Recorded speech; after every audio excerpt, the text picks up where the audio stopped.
Good morning.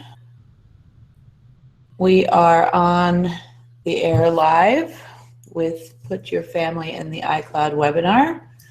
And I'm going to hang out here for a few moments and just see if we get some people to come in the room. So everybody just be a little patient here.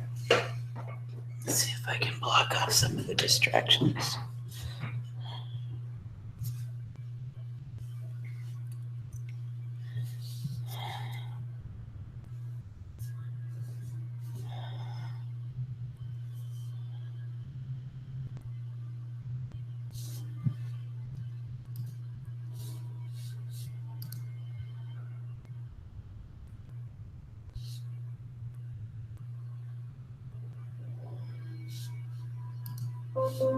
Welcome to the webinar. We're getting started shortly. While you're waiting,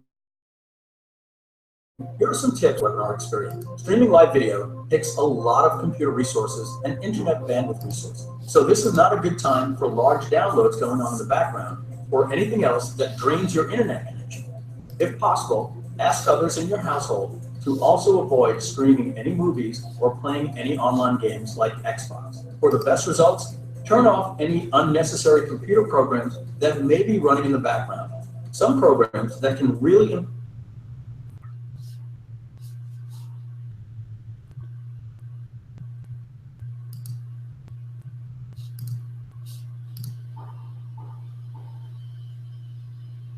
Still waiting here. Hopefully there are no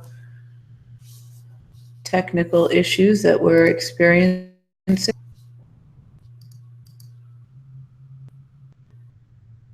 Here we go. Very good.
Okay, so I'm going to begin because I've got a whole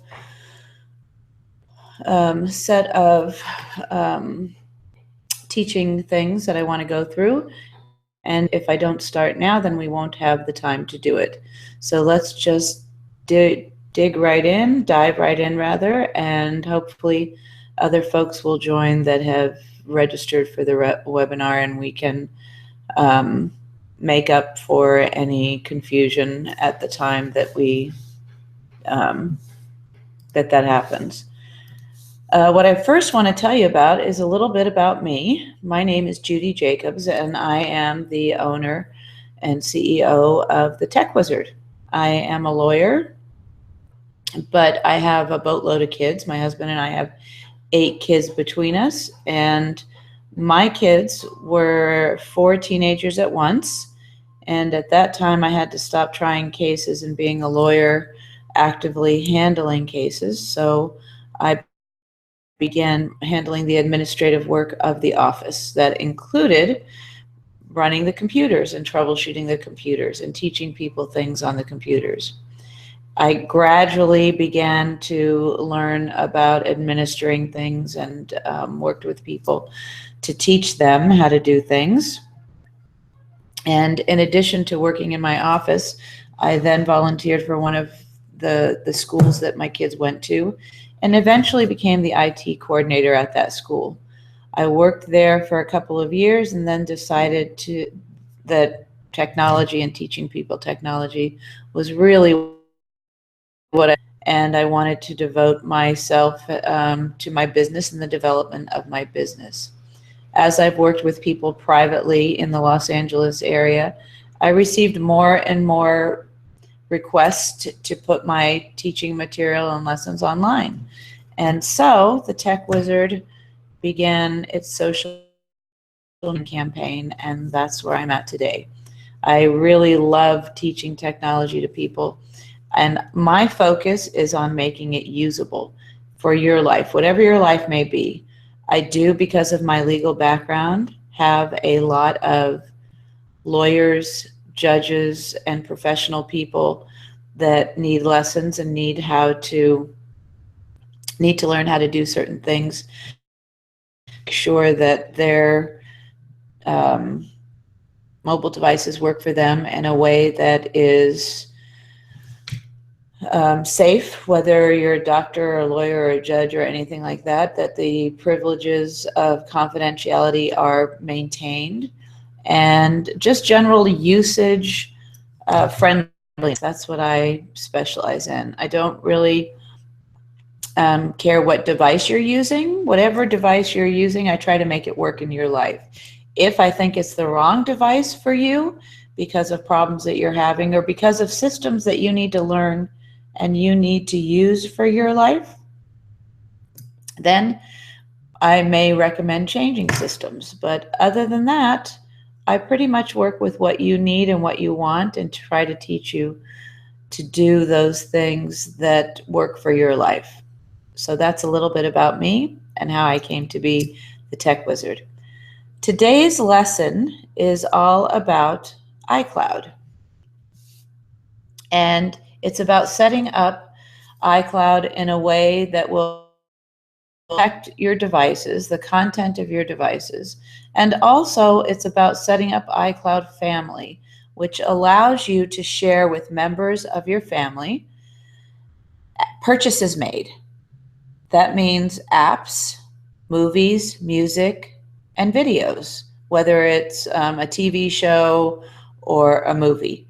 Now, the great advantage to doing this is that once you purchase an app from the App Store, you don't have to then repurchase it or re-download it for another device or another family member's device. They can just go to your account, download the app, and use it with no charge. And it's a great way to share media content, books and movies and videos, without having to keep paying for it. And the other great part about iCloud and iCloud Family is if you're one of those people, and I have a lot of these people that are clients because of misunderstandings and really being unclear about what you do if you change your email. So if you're one of those people that have multiple iCloud accounts, meaning that you had me@aol.com as your iCloud account or your Apple ID, and then you changed your email address to me@gmail.com. And instead of making that change in your iCloud and your Apple ID account, you created an entirely new identity. What that means is that anything that you had in the original account, you can't get to in the new account. Apple does not allow you to merge Apple IDs. So what you can do to alleviate the problems that develop because of that, meaning that you can't get access to your old apps, you can't get access to media, music, books, or anything like that unless you're logged in as the old me at iCloud, me at AOL.com. So when you create a family using those two Apple IDs, you then do have access to all of the material that you originally purchased in the original email Apple ID account. Now, the other thing that's great about that is what you don't have access to when you create a family is your content, meaning your emails, your texts, your photos. Nobody else in the family has access to that information. However, if you are logged in as me at AOL, say your original iCloud or Apple ID, and you have all of that content on your device, meaning photos, meaning messages and all those things, and then you log out and log in as your new identity, you can then upload all of the photos and everything else that is on your iPad already into the new account. And by creating a family, you then have, hold on a second here, let me just do something.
Okay, so you then have all of your content available and synced with the old Apple ID, and you can upload some of that to the new while maintaining contact to the purchases that you made in the old account. That's the benefit of creating an iCloud family if you're one of those people that have mistakenly created multiple Apple IDs.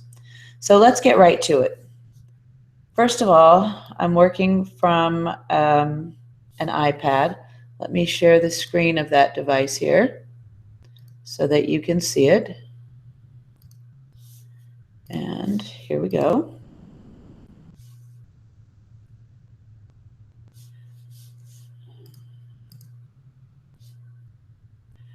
Okay, so I have put up the iPad screen, and I am going to scroll down here to iCloud, and I want to go over some of the settings for iCloud here so that you can see what it should look like on your device. Let's start with the Apple ID, which is displayed at the top. You can see that up here at the top. Mine says parent demo at thetechwizard.com. And then these are the settings that I really want to talk about.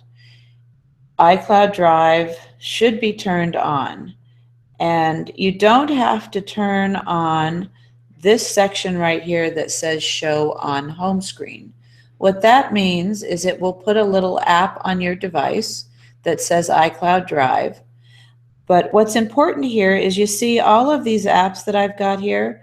All of these apps and your list, if it exists, will be different than mine.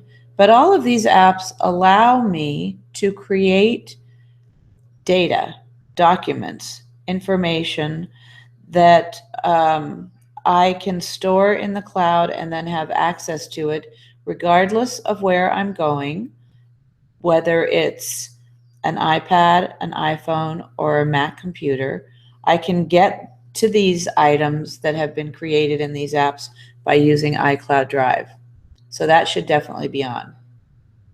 Next, photos. And here's where people make a ton of mistakes.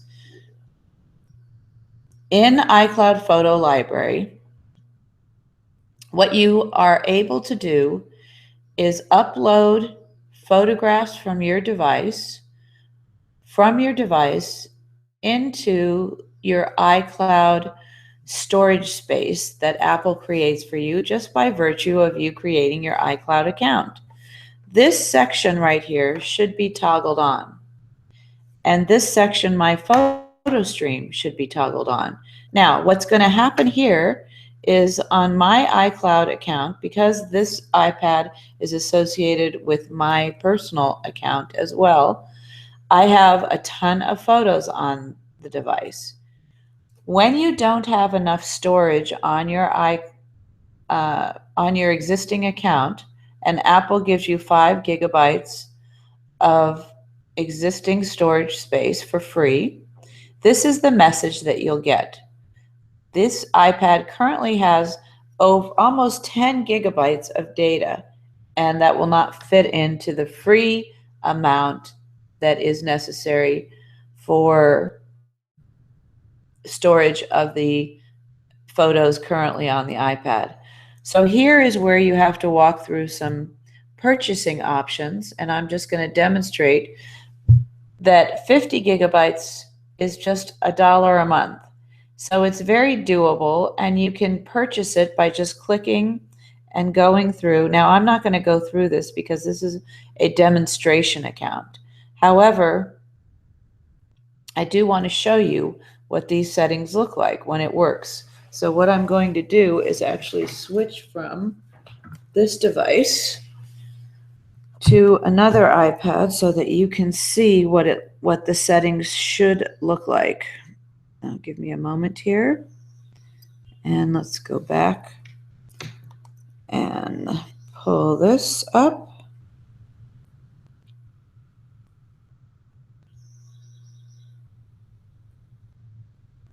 Okay, so let's switch back to Going to switch back to the iPad that has my information on it.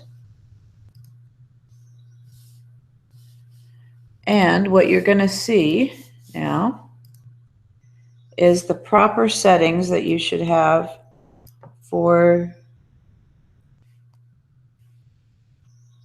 iCloud Photos right here. This is what it should look like. iCloud Photo Library should be toggled on. You want to optimize the iPad storage, and the reason that you want to do that is because you want the device to automatically push to the cloud all of the photographs that you can't store on the device, because otherwise your device won't work. So it automatically detects if you're low on space, and you can read that here. It says if your iPad is low on space, full resolution photos and video are automatically replaced with optimized versions, meaning smaller size versions, and the big real pictures are stored in the cloud. That's exactly what you want to do. In addition, you want to have all of these other things toggled on. Upload to my photo stream. You don't have to turn on upload burst photos. That's usually an accident. And iCloud photo sharing.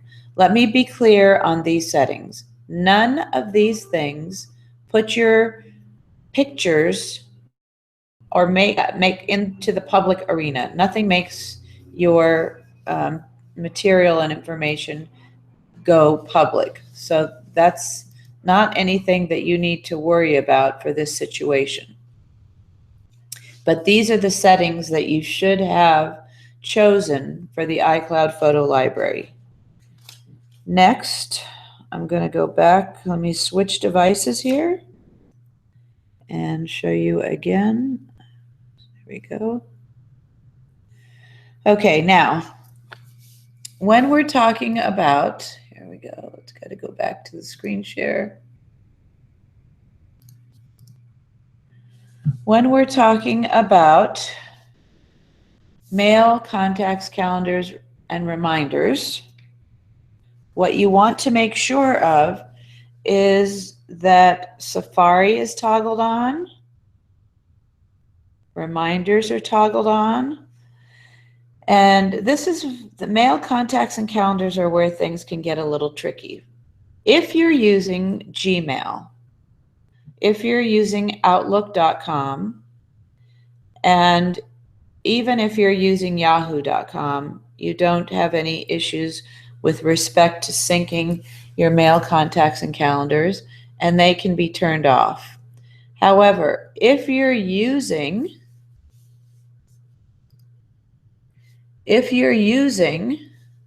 mail, contacts, and calendars through iCloud, if you have an Apple email address, if you have a me.com, mac.com, or an iCloud.com email address, you will have mail, contacts, and calendars turned on. If you're using SBC, Time Warner, Railroad, Verizon.net, heaven forbid, AOL or Earthlink.net or something like that, you may want to toggle on contacts and calendars, because those providers are what I call shell providers. They don't really give you full service email that includes contacts syncing, calendar syncing, and all of those things. But if you turn on mail, you may get duplicate mail, because your mail will be syncing through Gmail, Yahoo, Verizon, or any of your providers, and it will also be syncing through iCloud. So the only time that you want to have mail turned on in iCloud is if you have a me.com, mac.com, or iCloud.com email address that's being used for your Apple ID. Next, make sure that you've got Safari turned on, Notes turned on. If you use the News app, you want to turn on News. And here are a couple of really big things. Your backup settings. You always want the backup turned on. And why do you want that turned on? You want backup turned on because there are only two ways to back up your mobile device. One is by physically connecting it to a computer, and most people are horrible about this. They're very unreliable about it, and they won't do it. So it doesn't get backed up. You lose your device, you break your device, it's stolen, whatever happens, something drastic happens and you lose everything that's on it. Turn iCloud Backup on.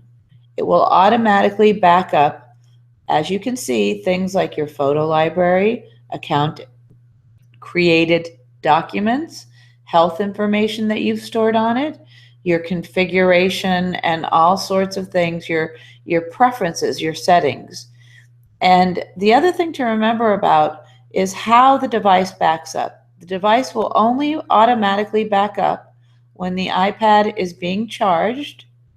It's locked, meaning it looks like this. It's locked. Let me do that again. This is a locked device. And it's connected to Wi-Fi. Let's move this over here. So that means that at night when you charge your device, you've connected it to your home Wi-Fi, you've plugged it in, and you've put it to sleep. Now, the most important part of this scenario is that the device is put to sleep. If you have a cover that's magnetic and automatically puts your device to sleep, then when you close it, there's no problem. Your device goes to sleep. However, if you don't have one of those covers and you just plug in your iPad, it's connected to Wi-Fi, and you put it down like this without putting it to sleep, the device will not back up. It will not back up because it thinks you're still going to use it. So there are 3 requirements for the device to back up. 1 is that it's being charged. 2 is that it's connected to Wi-Fi. And 3 is that you've put it to sleep. The next most important setting is this setting right here, Find My iPad. We want to make sure this is toggled on. And we want to make sure that we turn this on that says Send Last Location, so that if you lose or your device, it's stolen, misplaced, you can log in to any computer using the app Find My iPad or Find My iPhone. You can log in anywhere in the world from anyone's device to search your iPad, to lock your iPad, and if it's connected via Wi-Fi or cellular data, to wipe your iPad. Very important setting right here. Now, the other thing that you have the option of doing is sharing your location. You can share your location with any device that you own that's an Apple device. You can choose to share it from your phone, you can choose to share it from your iPad, or you can choose to share it from your computer. Your computer really isn't going to do you any good because your computer, unless it's a laptop, if it's a desktop, it always stays in your house. If it's a laptop, it travels with you, and maybe that's something that you do want to do. Now, you can see here that I've already created a family account, and I've added a child's account Apple ID. I've created a child under 13 for this Apple ID, and I have decided I'm going to share my location with this child. When I do that, you see how now this becomes bold? That child can see my location from this device. I don't have any other devices registered to this Apple ID. And when I set up the child's account, I'm going to go ahead and add in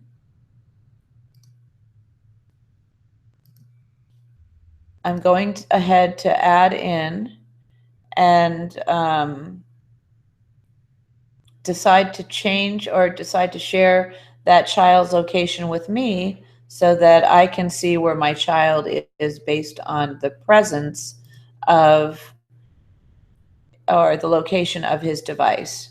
That is a critical setting. Okay, so let's talk about iCloud Family. To create a family, you have to have an organizer, which would be the adult, and you have to have somebody else that you want to invite. You can invite friends, you can invite partners, you can invite spouses, or you can invite yourself. Like I said, if you're one of those people that has multiple Apple IDs because you made a mistake in creating. Hola, buen día. Estoy trabajando. Okay.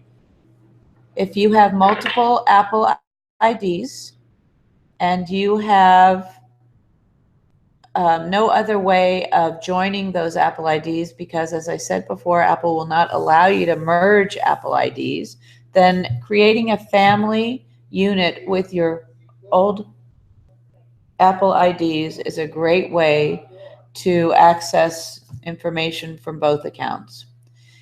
Now, you can create an Apple ID for children under 13. You can see here that I have added a child, and I've made that child age 7.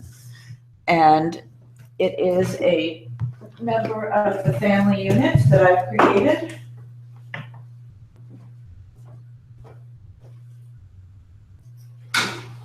Sorry about that, I have my door open. And I also have sent out an invitation to parent number 2.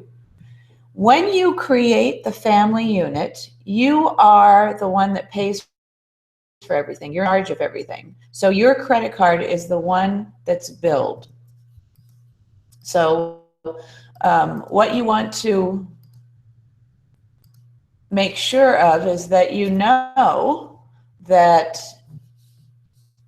whoever is the creator is the one whose credit card is billed. Now, you can create the account and use a gift card. You don't have to use a credit card. In this account, I have put in a credit card number, but you can use an iTunes gift card to pay. The advantage of setting up a family with children is that you get to supervise and approve. You get to or have to supervise all purchases and consent to all purchases made through the Apple ID that's connected to the family unit. And if you don't have an Apple ID for a child, you see down here where it says create an Apple ID for a child, you can create one for your kid right now when you're doing this. And it's a very easy process. I'm just going to click a couple of boxes so you can see what you do. And with kids under 13, they have to ask to buy or request approval, rather, for purchases made through iTunes, iBooks, or the App Store.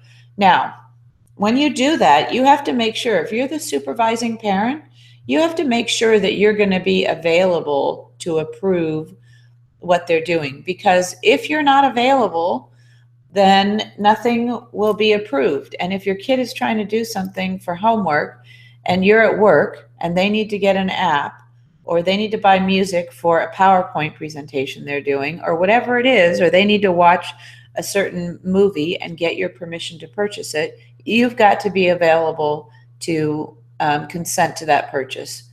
If the child is over 13, you can structure the account so that you don't have to give approval, but you can set up parental controls, and that's a separate webinar that I would share those settings with, because that in and of itself is a huge process, and you've got to go through and decide what you want to do. So when you create the family, you can see that I've got parent demo 2 at thetechwizard.com, and that it says invitation expired. When you create the family right here, you've got to make sure that the person you've invited accepts the invitation within 24 hours and then is included, and then they will be included in the family. And if you know their email address, if you have access to their email or know their password, you can do it with their device in your hand at the same time that you're setting it up. You can be sitting side by side and do this. If the invitation is expired, all you do is resend, and you can see here I've resent the invitation, and once I log in or get the email with that account information and accept it, then that other party will be added. Let's talk about now what you do and how you see content purchased by other people when you're using your device. If I open the App Store here and I go down to the purchase section, you can see that in the upper right corner it says My Purchases.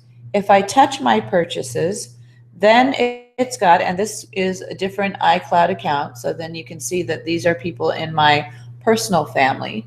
If I touch other people's iTunes accounts, there we go. These are Bruce's purchases, these are Stanley's purchases, and these are my purchases. So that's how you can get access to, if I wanted to download something that Stanley has purchased and I don't have it in my account, all I have to do is touch either a cloud, meaning that I did at one time have it on my iPad, but then I took it out. Or you can see I've got a whole bunch of different things here. The clouds symbolize apps that used to be, that were purchased but are no longer on the device. Free app that I've never had on this device, but I can download it because that's one of the purchases in the family. Open means this is an app currently on my device, and all I have to do is open it here. Any one of these things, if you touch download, meaning right here, the cloud, if I just touch it right there, then it's going to download on my iPad. The same thing happens if you're in iBooks. Let's go here, iBooks. When you open iBooks, you've got a same category called purchased. If you go to books, let's see, where is this here? Purchased, books, my books. Where is that content? All books. Okay, so I think that the books, you can see, are under a different section.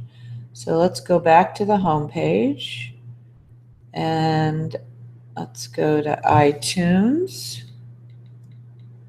iTunes Store, and let's go to purchased.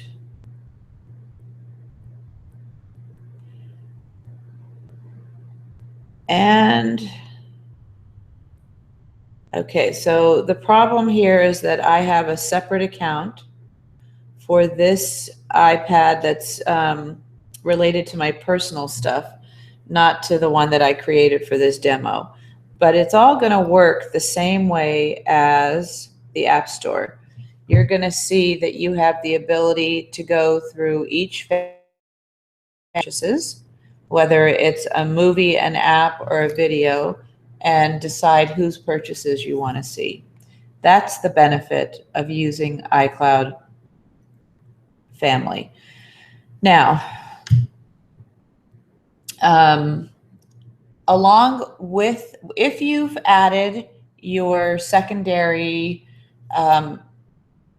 or original iCloud or Apple ID account where you accidentally created a second account, you're going to add that in here, and you will obviously be getting your email from that old account, and you can combine everything, and it works the exact same way as this.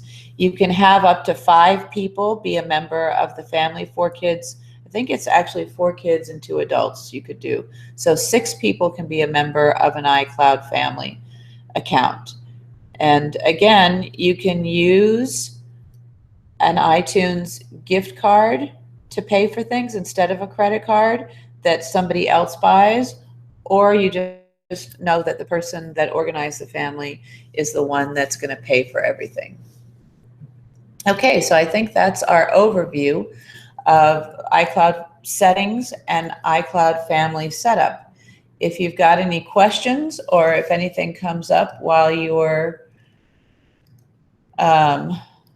setting this up and using iCloud, just send the questions to me at help at thetechwizard.com, and I'll be glad to answer those questions. I do weekly live videos on Facebook called Tech Tip Tuesdays or Tuesdays Tech Tips, and I am at the Mobile Tech Wizard on Facebook. And please check out my website, which is thetechwizard.com. If you have not signed up for my weekly newsletter, The Wizard's Post, please sign up for that at thetechwizard.com, as I send out email tech tips and announcements about classes, webinars, and the like. And again, help at thetechwizard.com is an email address that you can reach out to me if you have questions or problems, and I would be glad to assist you. Hope you found this helpful, and I look forward to working with you again in the future. Have a great day.